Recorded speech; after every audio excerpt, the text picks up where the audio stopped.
Imagine this. You're sitting on a plane, cruising through the skies, and suddenly, a system you've never heard of activates. This system has the potential to cause severe safety issues, and it's already been involved in incidents with terrifying consequences. Sound familiar? At first glance, you might think we're talking about MCAS, the system that played a role in the tragic Boeing 737 MAX accidents. But no. We're dealing with something entirely different. A brand new system that's been triggered at least twice, each time with alarming results.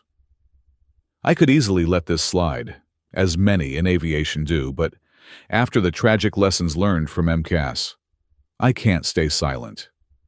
This video is not just about recounting another story, but it's a call to action. A warning before something truly catastrophic occurs. And although the information I'm about to share is not in dispute, the regulators, at least for now, don't see eye to eye with my conclusions. I'll let you, the viewers, decide where the truth lies. Reflecting on the Boeing 737 MAX accidents, I couldn't help but feel the deep sorrow of a tragedy that could have been avoided. The issue with MCAS wasn't fully understood by the pilots or the regulators after the first crash. If it had been, the second tragedy might have been averted. That realization stuck with me. If I ever encountered a similar issue, I would use every platform available to me to make sure the pilot community was aware, to prevent another preventable disaster. But surely, after all these years, the industry had learned its lesson. All systems must be understood, tested, and thoroughly explained. Right? Well, after diving into this recent issue, I'm not so sure. Let's break this down, starting with two incidents that occurred in 2023. I must tell you up front that the information is still sparse. The first incident's details are not fully available, and the second is only in its preliminary report stage. But what we do have is enough to paint a concerning picture, one that's outlined in interim reports from the TSP and some leaked FAA data. The way these systems performed and the impact they had is not in dispute, but the regulators' response. That's where things get murky. Let's start with March 5, 2023. A brand new Boeing 727 MAX 8 from Southwest Airlines was preparing for a routine flight from Havana, Cuba, to Fort Lauderdale, Florida. It seemed like any other day. 147 passengers, 2 pilots, and 4 cabin crew members were on board, ready for what seemed like an ordinary flight. As the pilots lined up on runway 06 for takeoff, around 4:30 p.m., everything proceeded as expected. Engines spooled up, the gear retracted, and the aircraft began its climb. They were climbing through about 800 feet when, suddenly, chaos struck. The right engine ingested a massive turkey vulture, and another struck the nose of the aircraft. Bird strikes are part of the daily grind for pilots, especially during migratory seasons. But this was different. These weren't small birds. These were large birds, up to 4 pounds each. The bird caused immediate damage to the number 2 engine's fan, breaking off a blade and damaging others. This resulted in severe imbalance in vibrations. But remarkably, the engine continued to run. The aircraft's systems did their job, keeping the engine's damaged blades contained, but the vibrations were intense. The pilots quickly realized the situation wasn't good and followed their fault isolation process. They identified the number 2 engine as the source of the failure and proceeded to execute emergency procedures for a potential engine fire and catastrophic damage. The right engine fire warning was triggered, and the situation escalated quickly. Amid all this, the aircraft began filling with thick, acrid white smoke from the air conditioning vents. Pictures from the cabin show visibility reduced to just a few rows, and soon the smoke began seeping into the cockpit, though at a much lesser intensity. Normally, after a bird strike, you might smell something akin to roasting chicken as the bird is ingested into the engine. But this was different. This smoke had a distinct, harsh odor, and began irritating the passengers and crew's eyes and throats. The pilots, calm under pressure, went through their checklist and executed a successful single-engine approach, returning to runway 06, the very same runway they had just departed from.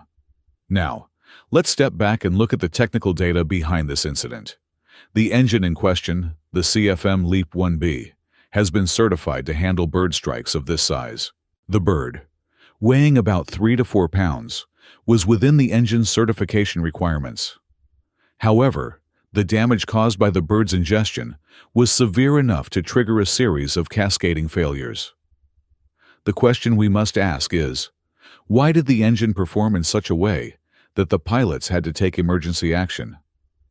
This is where a deeper understanding of the aircraft's systems and the environmental factors come into play. Bird strikes are not rare, but the type of damage that occurred here, complete fan blade separation and subsequent engine vibration, raises questions about the engine's resilience and the aircraft's response to such an event.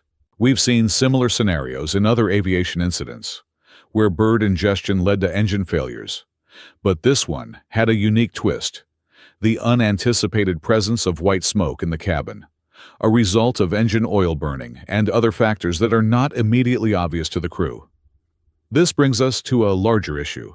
Systems, whether it's the engine or new autopilot systems, need to be tested, re-evaluated, and understood in every scenario. Not just the obvious ones, but those rare, unforeseen circumstances that can lead to disaster. We've seen this play out in other high-profile incidents, like the 2009 U.S. Airways Flight 1549, when a bird strike led to a forced ditching in the Hudson River. But while that event was widely publicized, it's the less discussed near misses, like this one, that could easily escalate into another tragedy if we don't learn from them. The FAA and other aviation authorities must address these gaps before another incident occurs. While the details of this specific event remain under review, what's certain is that we need to ensure that systems are fully understood and that we're ready for the unexpected. Stay tuned, because the next part of this story will delve deeper into the regulatory response and whether enough is being done to prevent another disaster. As the aircraft came to a stop just off the runway, the two pilots quickly made the decision to evacuate. The cabin was still thick with smoke, making it unsafe for passengers to remain on board. Thankfully, no one was seriously injured in this incident, though a few passengers later required medical attention due to respiratory issues. It could have been much worse, but quick thinking by the flight crew helped avert a disaster. News of this event reached the FAA and NTSB, and an Annex 13 investigation was launched, but it didn't seem to get the immediate attention it deserved. Bird strikes are a common occurrence in aviation, and while this one was certainly severe, it could have easily slipped under the radar. Just another in a long list of bird strike reports. But this wasn't just another bird strike. Let's pause for a moment here. We wouldn't be able to produce in-depth investigative videos like this without the support of our sponsors. Today's sponsor is Incognitive, a service that helps you protect your personal data from being sold online. If you've ever wondered why your inbox is flooded with spam or why you're getting robocalls, it's because data brokers are out there harvesting your personal information to sell to the highest bidder. Incog's service steps in where you might feel powerless. They track down these data brokers and handle the legal processes to make them stop selling your data. When I first signed up, I was stunned to learn how many brokers were selling my information. Over 100 different entities. But now, thanks to Incog, it's much more secure. If you're ready to take control of your digital privacy, visit incog.com/pilot and use the discount code PILOT for a 60% discount on the annual plan. Thanks to Incog for supporting us. Now, let's dive back into the investigation. Fast forward to December 20th, 2023, nearly 9 months after the first incident. Another Southwest Airlines crew was preparing for Flight 554 from New Orleans International to Tampa, Florida. The aircraft was another relatively new Boeing 737 MAX 8. While this seems like just another routine flight, there's something crucial to note. The aircraft was a MAX, and this would turn out to be significant. Before we continue, I need to clarify that this issue isn't exclusive to the 737 MAX. It affects other aircraft too, but for now, we'll focus on this specific case. The weather conditions that day were ideal. Light northeasterly winds, clear skies with a few clouds, and a temperature of 16 degrees. In short, perfect flying conditions.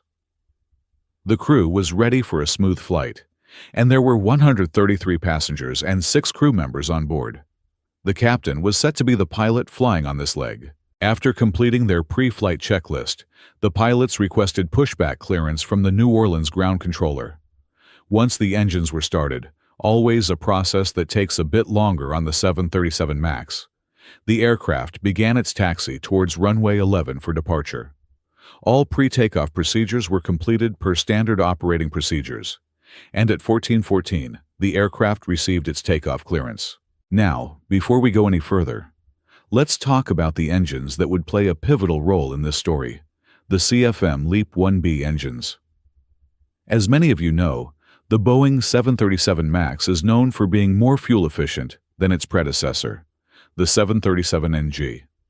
This efficiency comes from several aerodynamic improvements, such as better winglets and a more streamlined exhaust. But the real breakthrough is in the engines themselves, the CFM LEAP-1B. The LEAP-1B engines are far more advanced than those on the earlier 737 models. They are designed to provide better fuel economy and lower emissions, which are both critical in today's aviation industry. But this increase in performance comes with some complexities. These engines are larger and heavier than previous models, and they've been known to behave differently under certain circumstances. On this particular flight, as the captain advanced the thrust levers, the engines spooled up. They reached 40% thrust to stabilize, and then the throttles were pushed forward to 83%, the calculated takeoff thrust setting. But the engines weren't just delivering the expected performance. They were also delivering something unexpected. This is where things start to get interesting.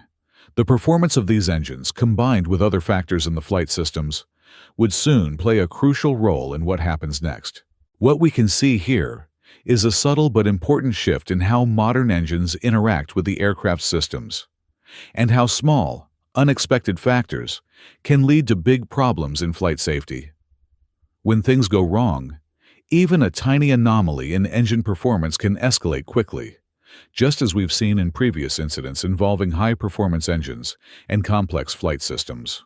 The 737 MAX's LEAP-1B engines may be among the most advanced in the world, but they are still susceptible to the same challenges as any other modern engine, especially when interacting with other flight systems that are not fully understood or accounted for. The question is, how well are these systems and engines being tested, not just in ideal conditions, but in the most challenging and unexpected situations? This isn't the first time we've seen something like this happen. Think back to the 2007 crash of British Airways Flight 38, where the Rolls-Royce Trent 900 engines on a Boeing 777 suffered an issue during final approach. The problem was traced back to an unexpected icing issue with the engine's fuel systems, which had never been encountered before in such conditions. It was a rare event, but it revealed a weakness in the design that had to be addressed. Similarly, in this incident, the interaction between the engine performance, the aircraft's automated systems, and unforeseen external factors would soon raise questions about what's really happening beneath the surface. As we continue to analyze this second incident, it's crucial to understand how these sophisticated systems work together and where they might fail. While we don't have all the answers yet, one thing is clear. More testing and more transparency are needed if we are to fully understand the complexities of these advanced engines and flight systems. Only by learning from each incident, no matter how small, can we ensure that aviation remains as safe as possible for all who depend on it. In my earlier videos about the 737 MAX accidents, I discussed the engineering challenges Boeing faced when fitting the larger engines under the wing. But there's one crucial aspect I didn't go into much detail about: the fan of these engines. Now, the jet engine's basic design has remained largely the same over the years. But one thing has become clear. A larger fan in the front of the engine can move a much greater volume of air backward than a smaller fan can. And because it's more fuel efficient to move a larger volume of air slowly than to accelerate a smaller volume rapidly to achieve the same thrust, a bigger fan means more efficiency. But here's the catch. It's not just the size of the fan that matters. It's also the size and number of the individual fan blades. If you compare the CFM56 engines on the older 737NGs to the CFM LEAP 1B engines on the 737 MAX, you'll notice a significant difference. The LEAP 1B has fewer, but much wider fan blades, which further improves efficiency. However, there's a problem with this. Larger, wider fan blades mean there's a greater potential for imbalance if one blade fails. And that imbalance can cause significant stress on the engine's shaft, bearings, support structures, and even the engine's frame. This could lead to catastrophic damage if not properly managed. The vibrations caused by a single blade failure can send shock waves throughout the engine's structure, potentially causing more components to fail. So how did the engineers solve this? There were a couple of options. One was to reinforce all the affected parts, essentially making them stronger to withstand the extra stress. But adding extra strength also means adding more weight, which would reduce the engine's fuel efficiency, something Boeing certainly wanted to avoid. The other solution was more elegant: create a system that would automatically reduce the vibrations in the event of an imbalance. This system would engage independently of the pilot's control, providing automatic assistance in case of severe engine damage. The solution they came up with was called the Load Reduction Device, LRD. Essentially, this system was designed to allow the fan rotor to shift to a new center if it encountered enough vibration, reducing the loads transmitted to the rest of the engine's structure. This was a clever solution, providing weight savings while helping to manage the forces created by potential fan blade failures. However, there was one key detail that wasn't fully understood, at least not by the pilots who fly the MAX. You see, when the LRD is activated, it causes a gap to form between the bearing supports and the fan frame. This gap allows engine oil to flow out of the sump and into the airflow of the engine. The oil, now released into the engine's core, can travel upstream, potentially reaching the compressor stages. On paper, this doesn't sound too bad. After all, if the engine is already damaged, it won't need the oil anyway, right? But the reality is far more complicated. The next piece of the puzzle is the air conditioning system. And this is where things get even more interesting. The LRD system isn't unique to the 737 MAX and its CFM LEAP 1B engines. It's also used in the LEAP 1A engines, fitted to the Airbus A320neo family, and even in the engines of the Boeing 777 and 787.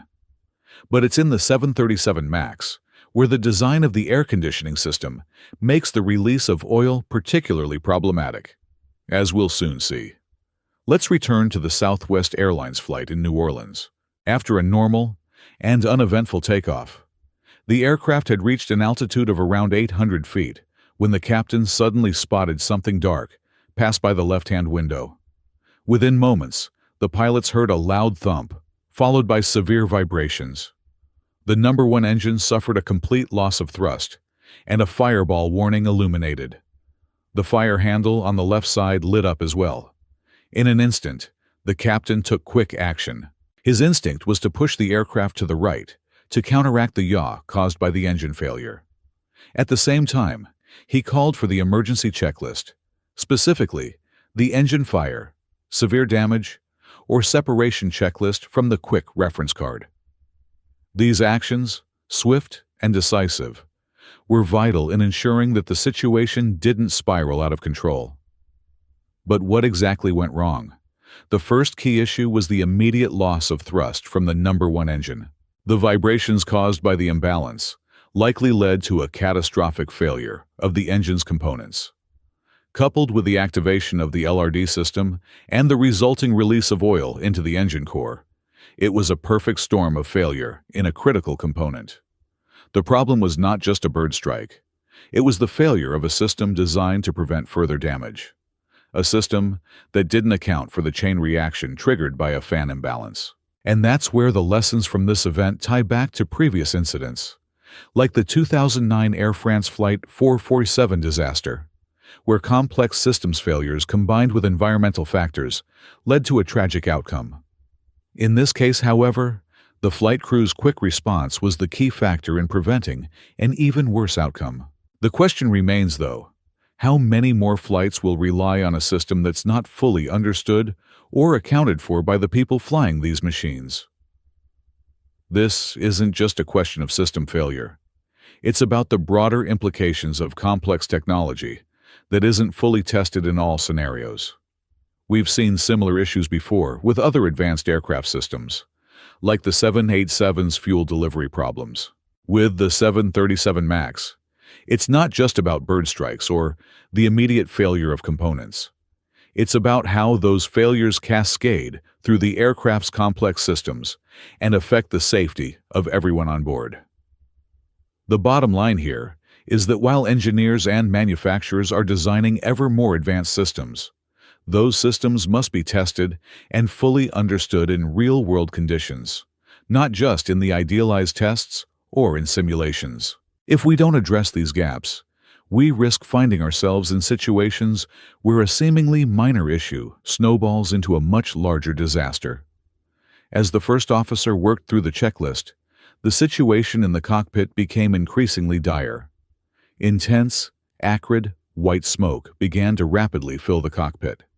Within moments, the first officer could barely see the captain in the left-hand seat.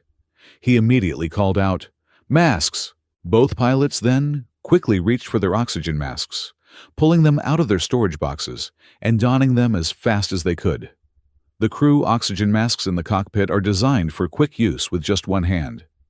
To put them on, you simply grab the red handle, pull it out of the storage box, and squeeze it to inflate the back of the mask.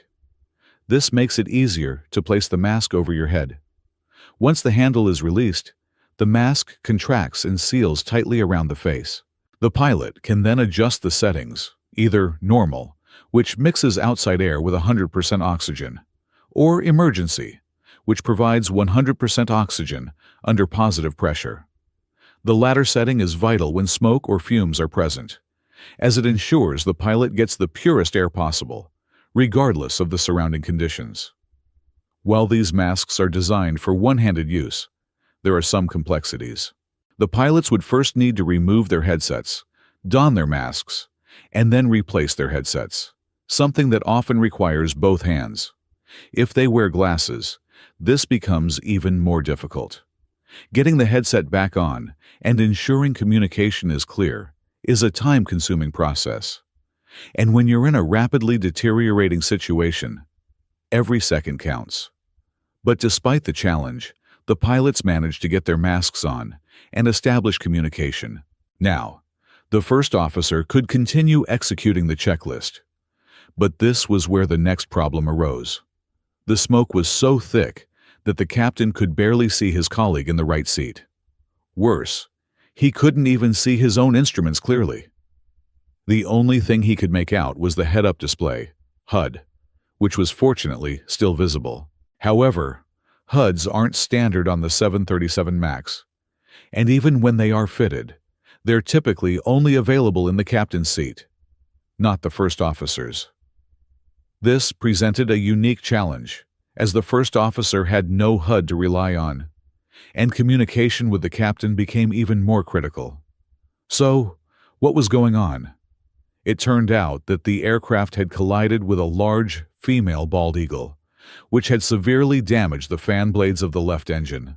This was the second time in 9 months that a bird strike had triggered severe engine damage and caused violent vibrations. The bird strike activated the load reduction device, LRD, once again, reducing the vibrations but, as we've seen before, also dumping oil directly into the engine's core. And this is where the air conditioning and pressurization system comes into play. When flying at high altitudes, the cabin must be pressurized to ensure that passengers and crew can breathe comfortably without using oxygen masks. The way we achieve this is through the use of something called bleed air, which is taken from the engines. This is called bleed air because the air is siphoned off from the compressor section of the engine before it reaches the combustion chamber. In normal circumstances, this air is clean and free from contaminants, so it's safe to use for cabin pressurization and ventilation. This bleed air system is quite common and has been used in aircraft for decades, from the Boeing 737 Classic through to the NG and now the MAX. However, the system is not without its trade-offs. For one, the act of siphoning air from the engines means that the engines lose a small amount of thrust, making the overall system a bit less efficient. This is why the newer Boeing 787 uses electrical compressors instead of bleed air. But for most aircraft, including the 737 MAX, bleed air remains the go-to solution for pressurizing the cabin. On the MAX, the system is split between the two engines. Bleed air from the right engine is used primarily for the cabin, while bleed air from the left engine is used for the cockpit. However, since the left engine provides more air than the cockpit needs, some of the excess is sent to the cabin via the mixed manifold. The ventilation rate in the cockpit is higher than in the cabin, but still, the system is designed to balance the pressure and airflow to ensure everyone on board can breathe normally. But what happens when something goes wrong? The bleed air system includes various sensors and check valves designed to protect the system in the event of an overpressure or overtemperature condition. One critical component is the pressure regulating shutoff valve, PRSOV, which is designed to close if the engine's core RPM, N2, drops below 62%. This is a safety feature meant to prevent further damage to the engine and prevent contaminated air from entering the cabin. In this case, the bird strike and the subsequent engine failure caused the left engine to experience significant issues, which in turn affected the bleed air system. The oil that had been dumped into the engine core due to the LRD activation would likely have made its way into the airflow, compromising the integrity of the air conditioning system and creating an environment in the cockpit that became increasingly dangerous. As the smoke continued to pour into the cockpit and the first officer worked through the emergency procedures, it became clear that the situation was far more serious than just a simple bird strike. The combination of engine damage, the LRD activation, and the compromised air conditioning system created a perfect storm that the crew had to navigate carefully. Each decision they made, from donning their oxygen masks to using the limited instruments available, was critical in keeping the situation from escalating into a full-blown emergency. This brings us back to a fundamental question in aviation. When systems are designed to handle certain failures, are we sure they account for every possible scenario? The engineers and regulators behind the 737 MAX and other aircraft systems must continually evaluate how these systems behave under the worst conditions. We've seen this before, how unforeseen factors, like a bird strike, can cascade into a series of failures that push both the aircraft and its crew to the limit. As we continue to dig deeper into this investigation, one thing is clear. Aviation safety is a complex web of interconnected systems, and when one part fails, it often exposes weaknesses elsewhere. The key to preventing these kinds of incidents lies in understanding every potential interaction, every possible failure mode, and ensuring that we're prepared to handle the unexpected. And that would have effectively stopped all bleed air coming from the affected engine. Now, after hearing all of this, can you start to see the problem here? When the bird strike activated the load relief device, LRD, it dumped approximately 14 quarts, or about 13 liters, of engine oil directly into the compressor. Once the oil entered the compressor, it was heated up by the high pressure and effectively carbureted into a fine aerosol. This aerosol was then sucked into the aircraft's air conditioning system, specifically at the 4th and 10th stages of the compressor. The oil particles were pushed through the air conditioning pack and straight into the cockpit, where they manifested as thick, white, acrid smoke. Later, toxicology tests of the smoke revealed that it contained high levels of formaldehyde and acrolein, two highly toxic chemicals. In fact, the concentration of these toxins was so high that they could reach potentially lethal levels within just 39 seconds of exposure. This was the exact scenario that unfolded aboard Flight 554, and it was a stark contrast to what had happened just months earlier in Cuba. In the Cuba incident, the smoke entered the passenger cabin through the right engine, and while it caused discomfort and posed a risk to those with pre-existing respiratory conditions, the larger volume of air in the cabin meant that the concentration of toxins didn't reach life-threatening levels. On Flight 554, however, the smoke entered the cockpit, where the enclosed space and the smaller volume of air meant that the smoke became far more dangerous. Now, there was one critical point I want to address. Dropping the passenger oxygen masks would not have helped in this situation. Those masks are designed to mix generated oxygen with the surrounding air. So even if the passengers had put on their oxygen masks, they would still have inhaled the toxic smoke, as the masks are not sealed. In the Cuba event, there were reports of passengers prying open the oxygen mask panels in desperation to access the masks. But this wouldn't have made a difference. The toxic smoke would have still entered their lungs. For the pilots on Flight 554, however, the situation was different. Once the oxygen masks were on, they at least had a reliable source of clean air, allowing them to focus on managing the emergency. But visibility remained a significant concern. The first officer continued working through the checklist, but when they reached the step to pull the fire handle on the affected engine, the smoke began to dissipate. As the fire handle was pulled, the aircraft's healthy right engine took over the ventilation duties, and the smoke began to clear from the cockpit. Now, the left engine had already failed by this point.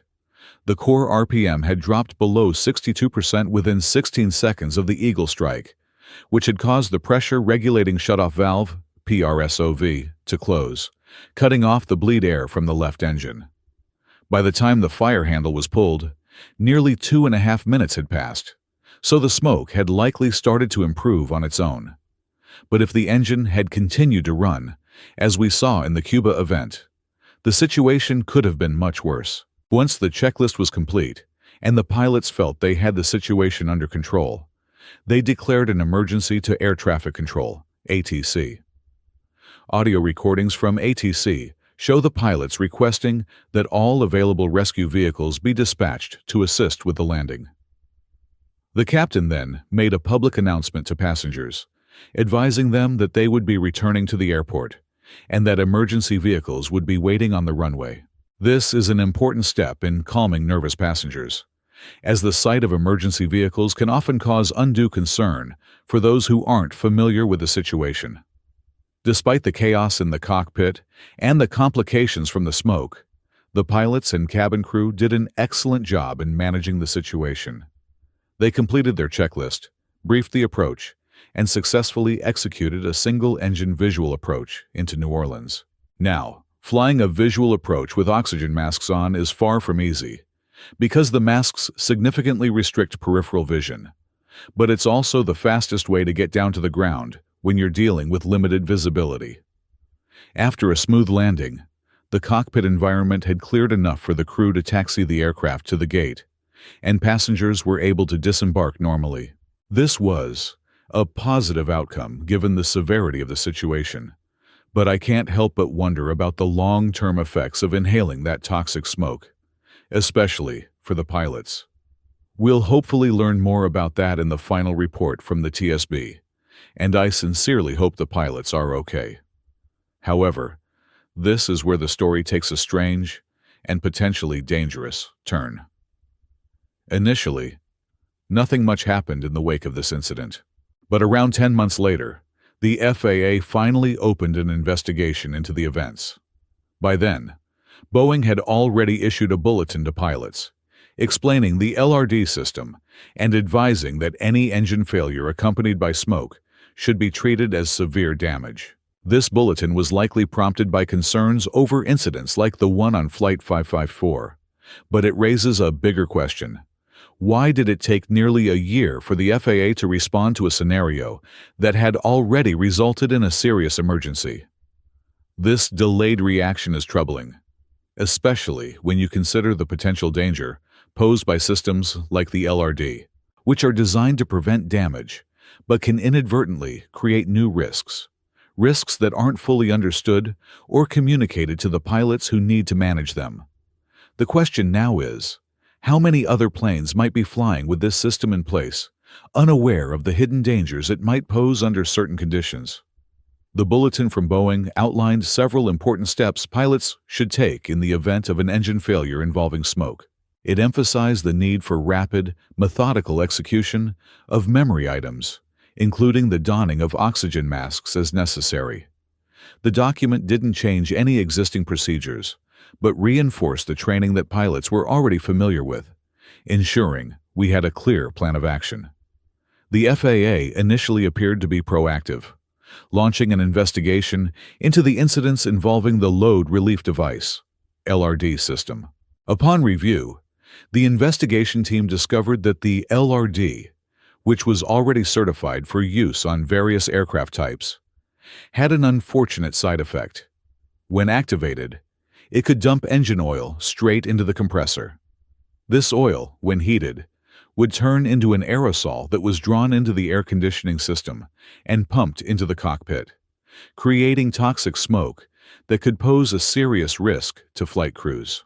By October 2024, nearly 10 months after the last event, internal documents produced by the FAA investigators outlined the catastrophic potential of the LRD's activation, particularly on the 737 MAX.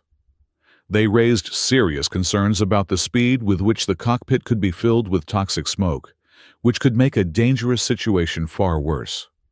In response, the investigators made 6 key recommendations aimed at mitigating the risks and addressing the system's flaws.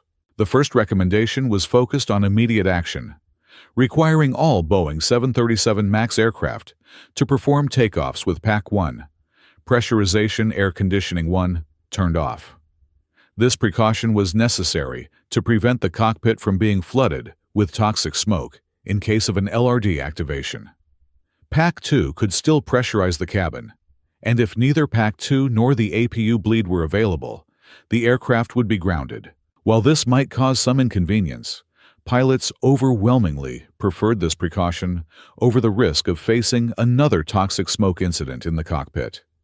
The second recommendation involved a design change to quickly detect a bird strike or fan blade-out event.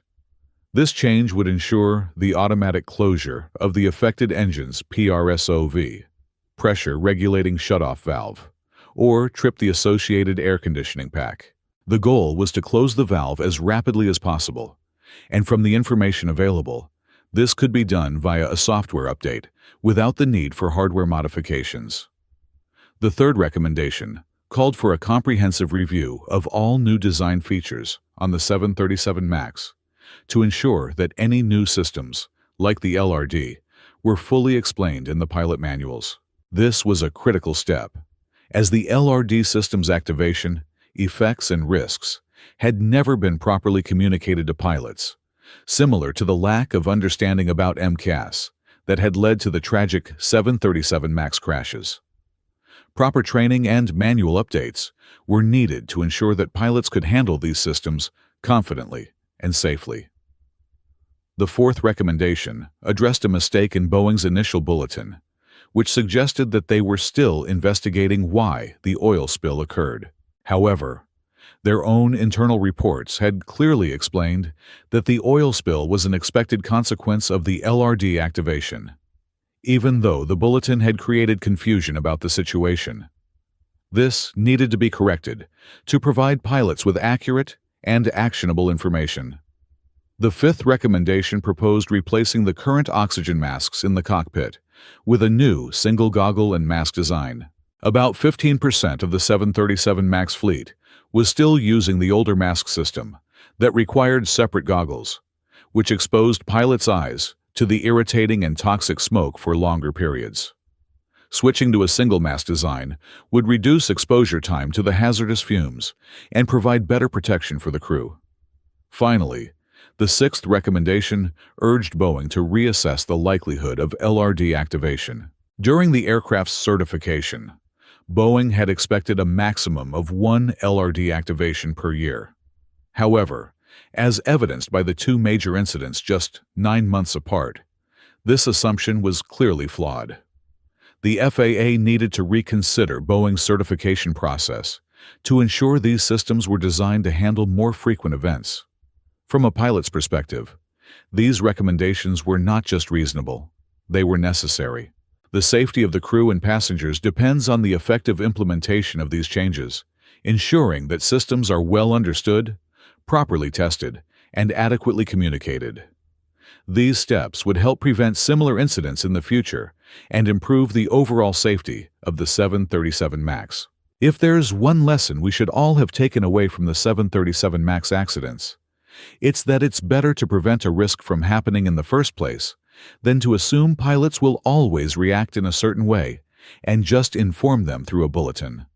So, what did the FAA do in response to these incidents? Well, whatever action they took, it certainly didn't include any measures to remedy the situation. The only reason we even know about the investigators' recommendations is that their internal memo was leaked to the press, which was then published by Bloomberg, the Seattle Times, and others. After receiving this information, the FAA apparently convened a Corrective Action Review Board, CARB. But in their review, they concluded that no immediate recommendations or emergency airworthiness directive were necessary. There are also unconfirmed reports that the lead investigator who had issued those recommendations was removed from the investigation, and now the National Transportation Safety Board, NTSB, is conducting its own investigation into these incidents. They may come up with their own set of recommendations, which I certainly hope they do. However, this doesn't change the fact that there seems to be something deeply problematic happening here. I reached out to the FAA for their version of the story, asking how they arrived at the decision that this issue didn't pose enough of a risk to act on. Their response was minimal, and I was promised a follow-up call that never materialized. The statement I received read, "The FAA held a Corrective Action Review Board, CARB, on November 26, 2024, to discuss the CFM LEAP-1B engine bird strikes leading to smoke entering Boeing 737 MAX aircraft. The CARB work included evaluating several internal FAA safety recommendations, and based on the available data, the CARB determined that the issue does not warrant immediate action. The FAA will follow its standard rulemaking process to address the situation." The FAA issued a continued airworthiness notification to the international community regarding new information Boeing provided to operators of aircraft with LEAP-1B engines. The new information contains enhanced instructions for flying through abnormal engine indications. As you can see, this response didn't really answer anything. I followed up with more questions but haven't received any further answers. I also spoke with a representative from the engine manufacturer, who was extremely helpful. He explained that the LRD had functioned as designed in this case, and expressed satisfaction that the NTSB had now confirmed that they were working with Boeing to find a solution.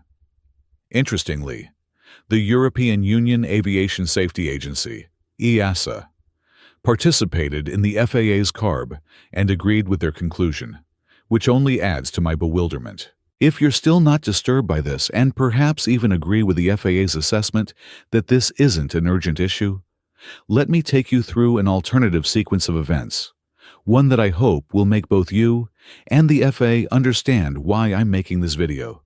Let's imagine a completely made-up flight with Butter Airlines, a fictional airline that my friend Ben and I use for teaching our virtual Boeing 737 courses. Picture this. It's evening in Salzburg, Austria, and our fictional crew is preparing for takeoff on runway 16. The captain is pilot flying, and all the pre-flight procedures have been completed, except for the before takeoff checklist below the line. The crew has spent a considerable amount of time briefing the departure, because ahead of them, to the right, there's a massive mountain range at the foothills of the Alps. To the left, there's high terrain, and a beautiful castle is perched on top of a steep hill. Due to these obstacles, there are special procedures outlined in the departure briefing. In case of an engine failure during takeoff, the crew is reminded to delay the normal acceleration and flap retraction. This hypothetical scenario mirrors the real-world situations where pilots need to be prepared for specific risks that can affect their safety. Now, imagine the impact if something unexpected, like a sudden bird strike, were to occur, and the LRD system were to activate, filling the cockpit with toxic smoke, making it nearly impossible for the pilots to manage the situation effectively. Imagine this. The evening has settled over Salzburg, Austria, and our fictional crew is preparing for takeoff on runway 16. The captain is the pilot flying, as he's far more experienced than his colleague, the first officer, who has only about 1,000 flight hours and is on his first real flight to Salzburg after completing the special simulator training. The captain knows the procedures by heart. He's flown this route many times before. In fact, every pilot flying into this airport must complete simulator training to practice the special procedures for engine failures, which almost never happen. The captain is confident, but the first officer is a little less so. As the aircraft lines up on the runway and completes the final part of the checklist, the captain gives the signal, and the aircraft receives its takeoff clearance. The special procedures call for full engine thrust, making this a high-energy takeoff. The pilots are focused, but what they don't know is that it's migratory season for Canada geese, and a large flock is nearby, preparing to land just off the runway. As the captain advances the thrust levers to 40%, the first officer calls stabilized. The engines roar to life, the aircraft accelerates down the runway, and the first officer calls 80 knots. The captain acknowledges checked. And just as the aircraft reaches V1, the moment when takeoff becomes irreversible, disaster strikes. Two geese swoop down in front of the aircraft, and the left engine sucks them in. The fan blades break loose, causing severe vibrations and triggering the load relief device, LRD. The engine immediately stops delivering thrust, forcing the captain to make a quick maneuver, pushing right to stay on the runway as the first officer calls out, rotate. The rotation is slower than usual, about 2 to 2.5 degrees per second, due to the engine failure. Just as the aircraft lifts off, thick white smoke pours into the cockpit. The captain faces a critical decision. Continue focusing on the rotation and initial maneuvering of the aircraft or immediately don his oxygen mask. He chooses to continue flying, trusting his training and experience to manage the situation. Meanwhile, the first officer manages to get his oxygen mask on, but that now introduces a communication barrier. With only one pilot wearing a mask, clear communication becomes difficult. The rotation takes about 7 seconds to complete, but even after becoming airborne, the situation remains dire. The engine failure means the aircraft requires precise handling, and there's a strict training protocol for situations like this. No actions are to be taken below 400 feet, except for gear retraction and clearing any warnings. At 400 feet, the pilot flying should ask the other pilot to confirm the malfunction. The challenge here is that with this kind of engine failure, reaching 400 feet takes about 30 seconds. That time is crucial, as rushing decisions could result in catastrophic mistakes, such as shutting down the wrong engine. Though the first officer has the oxygen mask on, taking control at this low altitude is not a simple task. The cockpit is filled with smoke, and depending on its concentration, the first officer might not even be able to see the instruments clearly. So the captain maintains control, though it's becoming increasingly difficult for him to see his instruments through the tears and the smoke. He's coughing, his eyes are burning, and it's getting harder to see anything. The situation is deteriorating quickly, and time is ticking down. Remember the leaked documents that showed how quickly the levels of formaldehyde and acrolein can reach deadly levels in these kinds of events? In this scenario, it only took about 39 seconds. By the time the aircraft reaches 400 feet, 37 seconds have already passed. The captain starts to slump in his seat, and the first officer calls out to him, but there's no response. The first officer, now alone in the cockpit, takes control as per the standard procedure. But the smoke continues to fill the cabin, making it incredibly difficult for him to see anything clearly. The mountains ahead are growing closer, and the complexity of the maneuver increases with every passing second.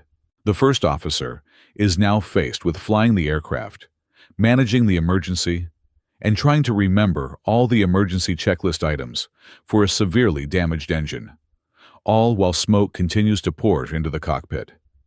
He's alone. The engine has failed, and the terrain is quickly approaching. This is a life or death situation, and he must fly the aircraft safely while also battling the toxic fumes filling the cockpit. If you think I'm exaggerating this scenario, I assure you, I am not. As of now, no airline is training its pilots for a situation where they must manage a severe engine failure and a smoke event simultaneously, and certainly not under conditions where the pilot is also dealing with limited visibility and communication barriers. This scenario is not just a possibility, it's a real risk. And it's a risk that could unfold at the wrong time, in the wrong place, unless we address it now. This is why I'm making this video. This scenario is far from a theoretical exercise. It's something that could happen, and it needs to be understood by everyone involved in aviation safety. These systems, these procedures, and these risks need to be taken seriously. Only then can we ensure the safety of both pilots and passengers when disaster strikes. It's also important to remember that these incidents have already occurred twice. Would the captain in the scenario I just presented be able to get his mask on? Maybe. But to be honest, my bet would be on him focusing solely on flying during the rotation and early climb. And in a situation like this, maybe isn't good enough. Time is too critical, and there's too much at stake. So, knowing all of this, if you were sitting in the back of that aircraft, climbing out of Salzburg, would you prefer that the pilots had been told to turn off the left pack to avoid this entire scenario? Yes, the engine would still have failed, but now it would have been a straightforward engine failure, something the crew would have been well prepared for, trained for, and equipped to handle. It would have been a familiar emergency, not one complicated by thick smoke filling the cockpit and potentially lethal toxic fumes. I ask this because from where I'm sitting, it looks like the FAA, and possibly the ESA, have taken the opposite approach. They've chosen to do nothing, waiting for the NTSB's final report, which could take months, or even a year, to be completed. Normally, I don't make videos like this, but I've never encountered a situation quite like this before. I've genuinely tried to find a flaw in my reasoning, to find a valid justification for the FAA's decision not to issue a temporary airworthiness directive. But the more I dig into it, the stranger it becomes, and it starts to remind me more and more of the gentleman's agreement from the 1970s that led to the fatal accident of Turkish Airlines Flight 981, or of the recent MCAS debacle. I want to be very clear. I don't blame Boeing or CFM at this point. The engine was certified with this system, and it's unlikely that Boeing was aware of the consequences of an LRD activation in this manner. They acted quickly, issuing a bulletin to guide pilots on how to handle the situation. However, it's ultimately the FAA's responsibility to ensure that serious safety threats are addressed in a timely manner. Relying on a bulletin just doesn't seem effective for addressing systems like this. We're also waiting for more information about other aircraft types that have this system installed. As of now, no one I've spoken to can confirm whether the Airbus A320neo is affected in the same way, or if it already has some form of software safeguard in place. The same goes for the Boeing 777. There's still uncertainty surrounding this. No matter how I look at this, I cannot come up with a single valid reason for the FAA to have disregarded their own investigators' recommendations. If you're an American, I urge you to contact your congressman or congresswoman and demand that they get to the bottom of this. My ultimate goal, and the goal of all pilots, is the safest possible outcome for everyone involved. Right now, it doesn't feel like that's being addressed adequately. I've reached out to CFM, the FAA, Boeing, and the authors of various comments about this issue, but I'm still waiting for responses. If I receive any updates, I'll make sure to share them with you. The information in this video is based on the NTSB's interim report, a leaked FAA internal document from October 28th, CFM's presentation on the LRD system, and several articles linked in the description below. The opinions I've shared are my own, but I know they're also widely held by many of my colleagues. Many of them didn't fully grasp the severity of the problem when they first read Boeing's bulletin about the LRD. Hopefully, this video will help shed some light on the issue. Thank you for watching, and please check out the recommended videos next. If you'd like to support this kind of work, consider joining my Patreon crew. My name is Pet Hofold, and you've been watching Mentor Pilot. Have an absolutely fantastic day, and I'll see you next time. Bye-bye.